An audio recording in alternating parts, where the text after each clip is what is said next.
Welcome to your education channel रे आपण मानकु आज ओडिशा स्टाफ सिलेक्शन कमिशन तरफ आउ एक नोटिस पब्लिश होती जहाँकि LTR teacher 2024 for government secondary school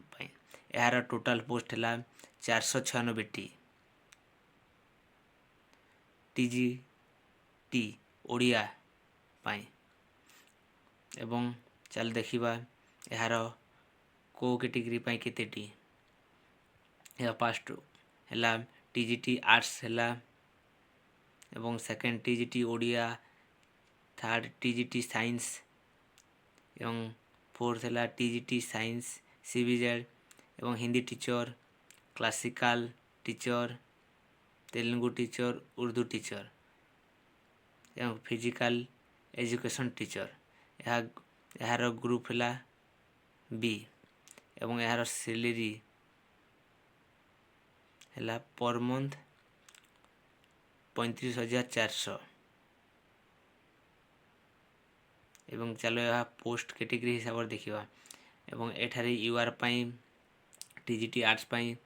745 एवं आउट बा फीमेल पाई 246 एवं एससीबीसी पाई 168 एवं फीमेल पाई 56 एवं एससी पाई 241 एवं फीमेल पाई 79 एवं एसटी पाई 334 एवं यार फीमेल पाई 110 एवं टोटाल है 1488 एवं जब टीजीटी ओडिया एठारे यूआर पाई 248 एवं एठारे फीमेल तांको पाई 82 एवं एठारे एससीबीसी पाई 55 एवं फीमेल पाई 68 एवं एससी पाई 81 एवं तांको फीमेल पाई 37 एवं एसटी पाई 112 एवं फीमेल पाई 37 एवं यार टोटाल है 496 एवं जीवा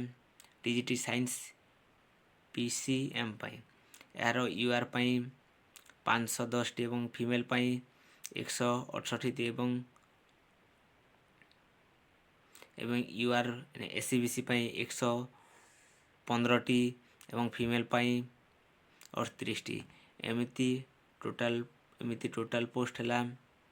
1020 एवं यह जीवा तांकर को सिलेबस पे केते एवं एठारे पीडब्ल्यू पाई भी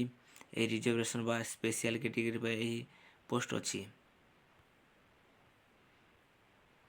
जीवा देखिबा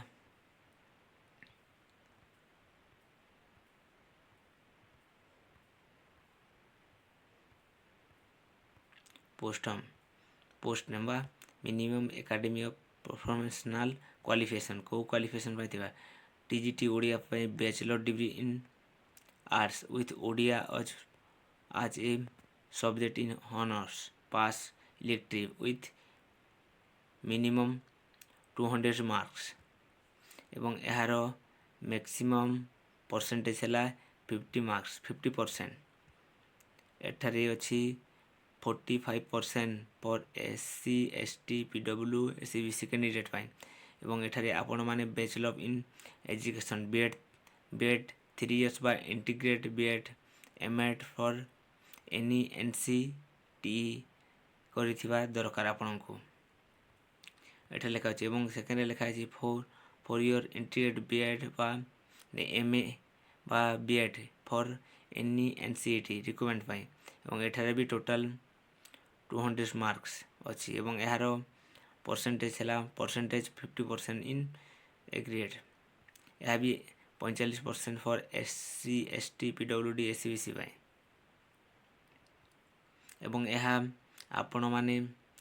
एमसीक्यू ओरे हेबो एवं यार टोटाल मार्क है 150 एवं यह आपण मानक सब्जेक्ट है ओडिया बा पेडागोजी एंड इवैल्यूएशन एवं लैंग्वेज मीडियम है ओडिया रे यह एग्जाम हेबो एमिति नुआ नुआ वीडियो पाइबा पई एही चैनल को सब्सक्राइब करंतु पाखरे थिबा ବେଲ୍ ଆଇକନ୍ ଦବାନ୍ତୁ ଓ ଲାଇକ୍ ଓ ସେୟାର କରିବା ପାଇଁ ଭୁଲନ୍ତୁ ନାହିଁ।